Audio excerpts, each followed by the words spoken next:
Here are the top stories for today, June 15, 2020. Malacanang says the proposed anti-terrorism bill is still under review by two offices under President Duterte. A Manila court finds veteran journalist, Rappler CEO Maria Ressa and former writer Ray Santos Jr. guilty of cyber libel. The Department of Tourism welcomes the partial reopening of restaurants inside hotels and other establishments. And the local government of Los Baños, Laguna declares the municipality once again as COVID-19 free.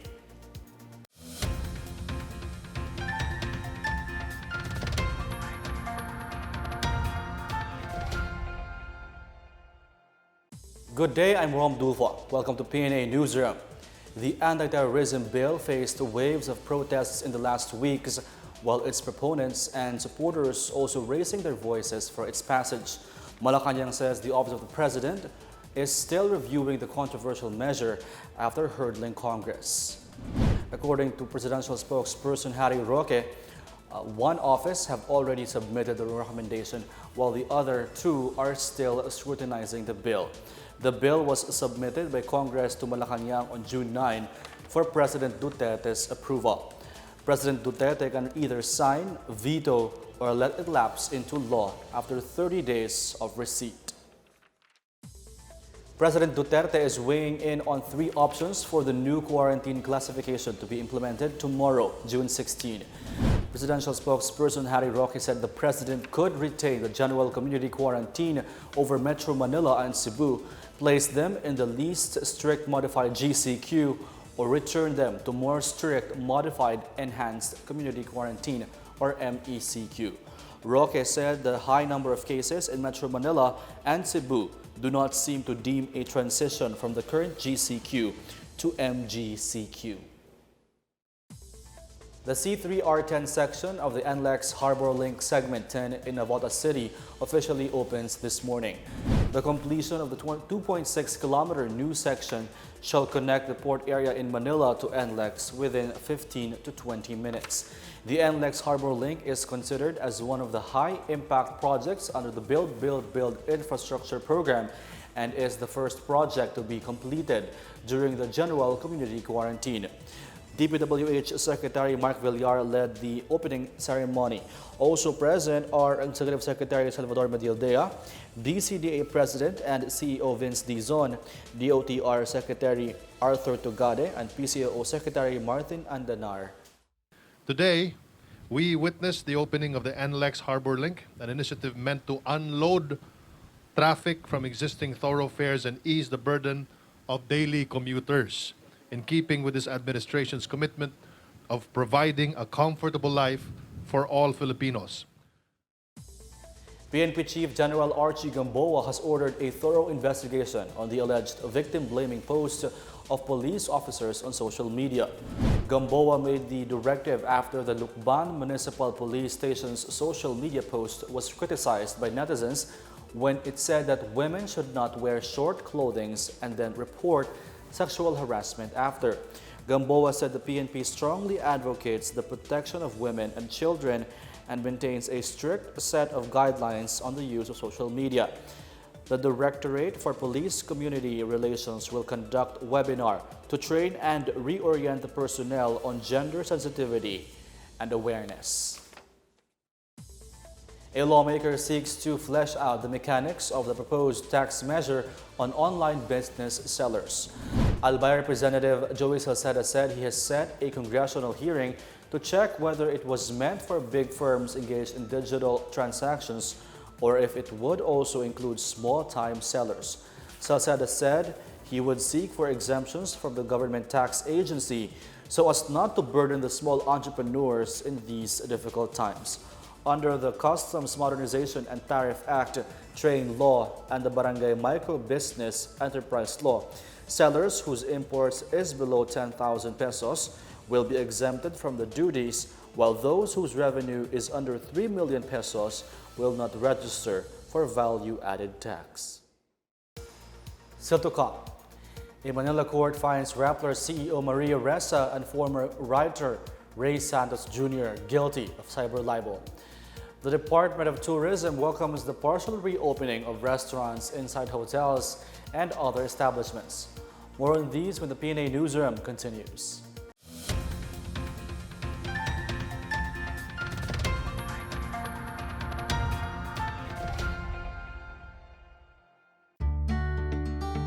Kakagaling ko lang ng grocery. Siyempre, hindi ko hahayaan na pumasok ang COVID-19 sa bahay at mapahamak ang pamilya ko.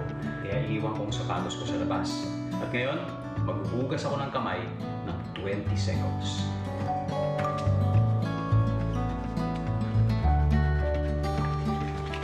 O ayan, wala na ang virus. Tandaan, buhay ng pamilya natin na nakasalalay. Let's heal as one. Alam niyo ba na pumapasok ang COVID-19 sa ating katawan sa pamamagitan ng mata, ilong at bibig? Kaya lagi kaming conscious dito sa bahay kapag umuubo kami. Lagi kami naghuhugas ng kamay in 20 seconds. Pag lumalabas kami, lagi namin suot ang mask. Lagi lang natin tatandaan mga mamshi. Buhay ng pamilya natin ang nakasalalay dito. Let's heal as one. Alamin ang tamang paraan ng pag-ubo upang mapigilan ang paglaganap ng Coronavirus Disease 2019. Ugaliing magdala ng panyo o tissue. Kung uubo o babahing, takpan ang buong ilong at bibig gamit ang panyo o tissue. Kung walang dalang panyo o tissue, maaaring gamitin ang braso na pantakip. Kung nakararamdam na kailangan umubo o bumahing, agad na dumistansya sa mga tao sa paligid. Huwag dumura kung saan-saan, gumamit ng tissue at itapon sa basurahan. Ugaliin ang paghuhugas ng kamay at paggamit ng alcohol o hand sanitizer upang mamatay ang mikrobyo. Basta't sama-sama at laging handa, kaya natin to! Isang paalala mula sa DOH, PCOO, KBP at ng himpilang ito.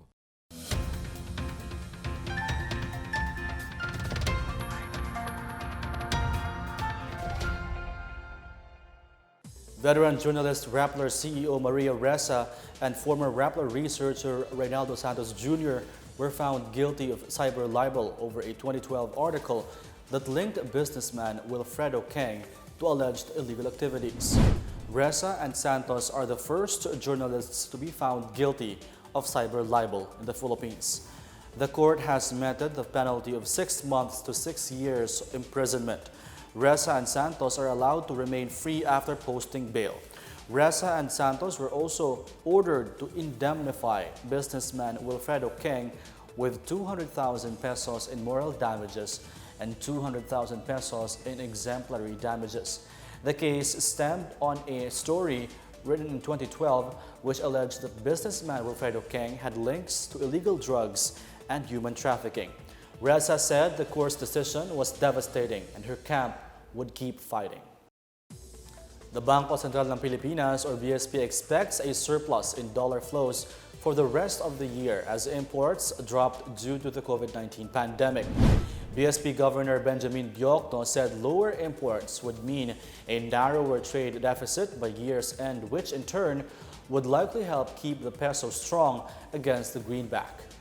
Diokno also said the overall balance of payments levels in 2020 and 2021 are projected to sustain the current surplus trend, though at levels lower than prior to the COVID-19 pandemic.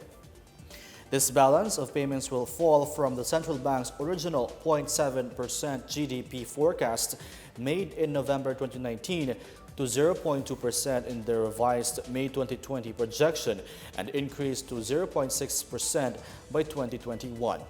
Meanwhile, the projected deficit will decrease from negative 2.1% as of November 2019 to negative 0.5% in the latest forecast, and it will inch up to negative 4.4% by 2021 as economic activity picks up.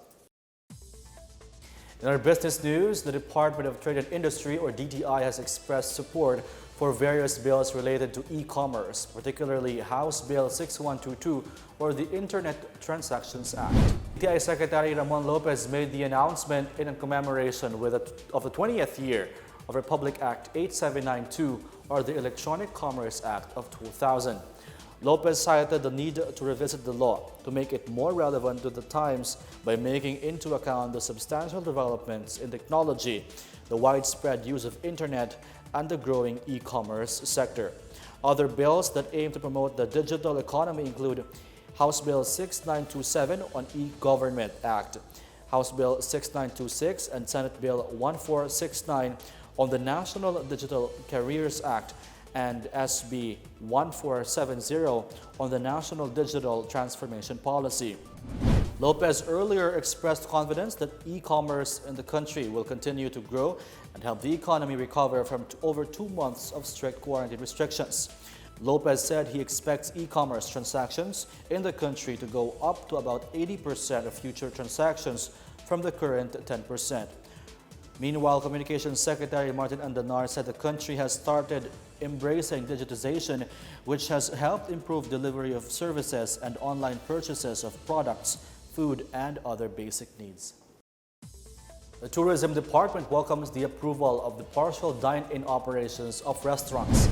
This as the Interagency Task Force on Emerging Infectious Diseases approved the Department of Trade and Industry's recommendation to allow partial dine-in operations in localities under General Community Quarantine or GCQ. Tourism Secretary Bernadette Romulo Puyat reminded restaurants inside hotels and other accommodation establishments that they may operate on June 15. However, they are expected to strictly observe the 30% seating capacity limit for dine-in customers and the safety measures and protocols. Puyat said a composite team comprised of members from DOT, Trade and Industry, and the Department of Labor and Employment, or DOLE, shall conduct inspections to monitor compliance.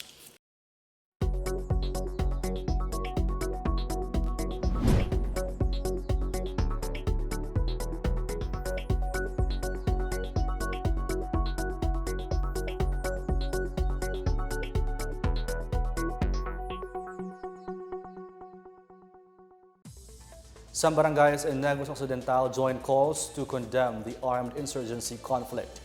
While in other news, a youth group expresses backing on the proposed anti-terror bill. More on these from Marita Muahe.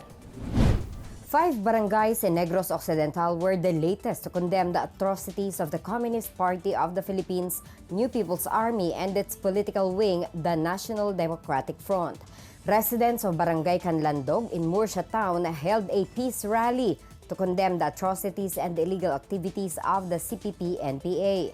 Barangay Puso in La Castellana, Barangay Montilla in Moises Padilla, and Barangay Cebucawan and San Agustin in Isabela conducted similar activities, including the declaration of the group as persona non grata and the taking of oath of allegiance to the government by former Militiang Bayan and party branch members.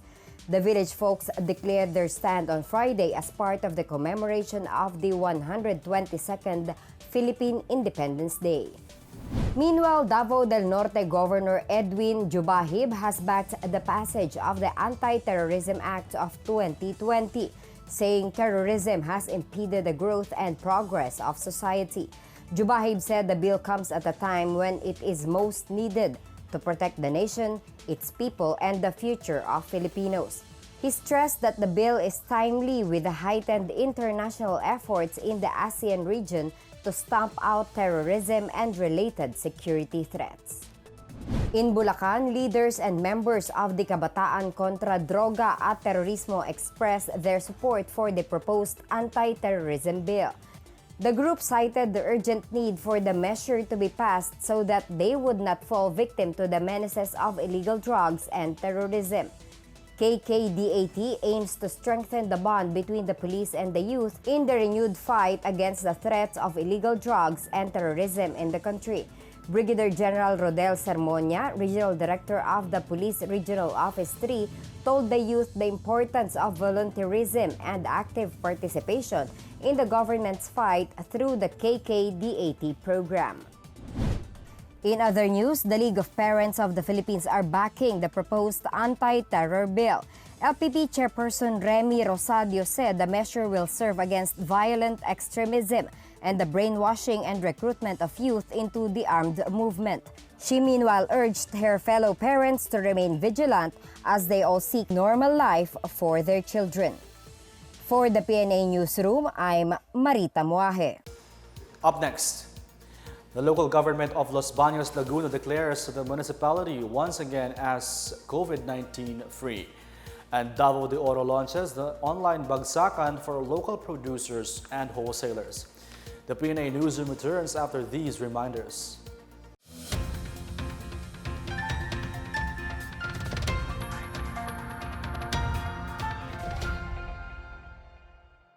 Mga mommies, pagdating sa COVID-19, dapat hindi tayo kampante.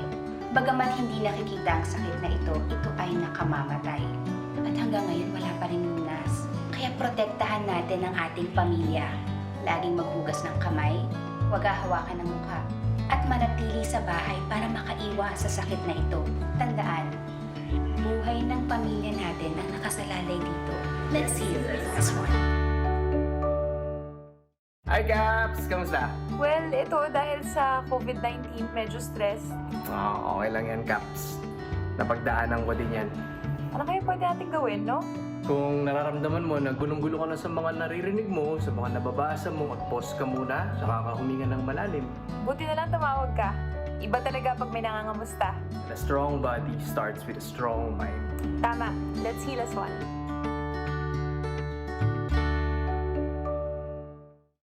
Tandaan ang tamang paraan ng paghuhugas at paglilinis ng kamay upang makaiwas sa iba't ibang karamdaman. Basain ng tubig ang mga kamay at sabunin. Unang sabunin ang mga palad at ang likod ng mga kamay. Kuskusin na maigi ang pagitan ng mga daliri at maging ang mga kuko. Isunod ang pagitan ng mga hinlalaki at kuskusin ng paikot ang mga dulo ng mga daliri sa magkabilang palad. Banlawang mabuti ang mga kamay sa malinis na tubig at patuyuin ang mga kamay gamit ang single-use towel o air dryer. Basta't sama-sama at laging handa, kaya natin to! Isang paalala mula sa DOH, PCOO, KBP at ng himpilang ito.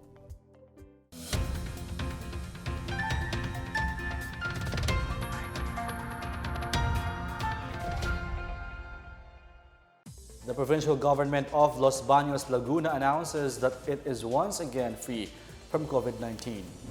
In a statement posted on Facebook on Sunday, the local government said that its last remaining active case has recovered. The patient is a 39-year-old man from Barangay Batong Malake, whose exposure to the virus remains unknown. Los Baños has never had a positive COVID-19 case for 11 straight days. In total, 43 have recovered while 4 died from the disease. However, there are still 12 pending results among those who underwent community testing and 27 others from probable cases. From those who underwent polymerase chain reaction or PCR tests, 926 people were tested negative for COVID-19. Authorities in the regions report a continued increase in the number of COVID-19 cases, with the Cordillera region recording 37 infections in 4 days. Chris Mundo with more. Coronavirus cases in the Cordillera saw a surge with 37 new infections in 4 days, with the total tally climbing to 94. The new cases were recorded in Benguet, which led the tally with 14 cases, Apayao with 7, Kalinga with 6, Abra has 4, and Baguio and Ifugao with 3 each. Cordillera earlier saw increase by 7 on June 11, 10 on June 12, and 13 new cases on June 13. Baguio remains to have the most cases in the region, with 39 confirmed cases, of which 33 have recovered. In Bataan, the Provincial Health Office reported on Sunday that the number of confirmed COVID-19 cases rose to 165, with a health worker as the latest addition. The 27-year-old woman health worker is from Orani Town. As a result, there are now 14 active COVID-19 cases in the province. Meantime, testing of suspected COVID-infected individuals, especially health workers and other frontliners, are going on at the new polymerase chain reaction laboratory of the Bataan General Hospital and Medical Center. Meanwhile, a 1-year-old female infant in Hingoog City, Misamis Oriental, is reported the youngest COVID-19 patient in northern Mindanao region after her swab samples turned out positive on Sunday. The Hingoog City Interagency Task Force said the 30-year-old father of the child also tested positive for the disease, while the 34-year-old mother tested negative. The family members were immediately brought to patient care centers in Hingoog City and will be monitored for the next 14 days. For the PNA Newsroom, I'm Chris Crismundo. Payouts for both tranches of the Small Business Wage Subsidy Program for workers affected by the COVID-19 pandemic are at more than 97% complete.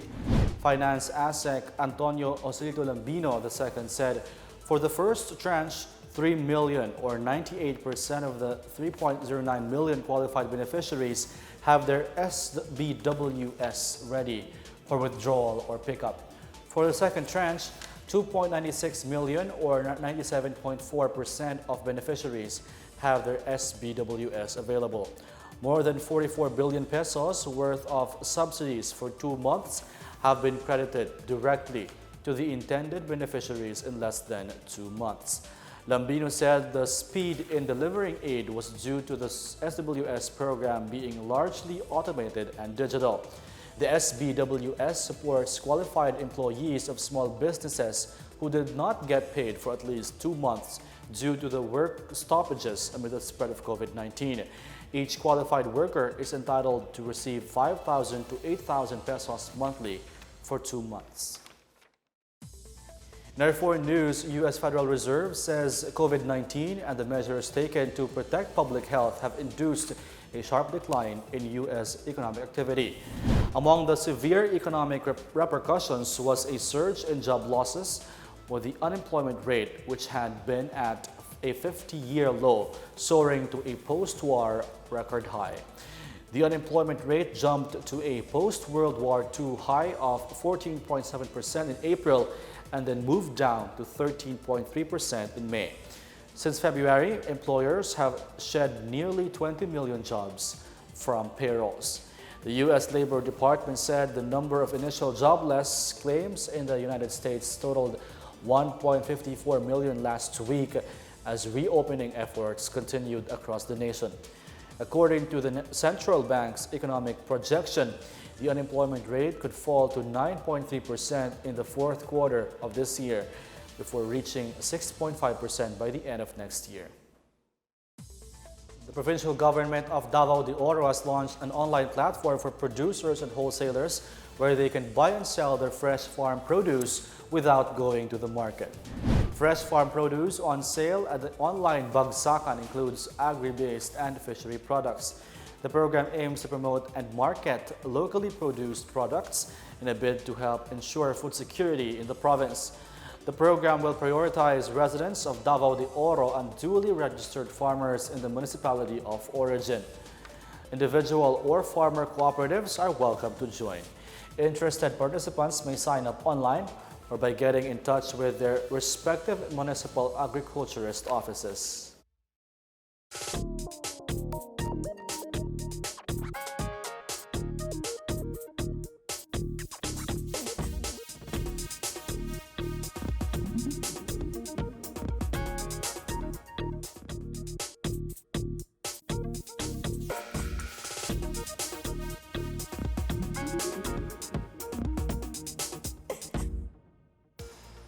Take another look at today's biggest stories.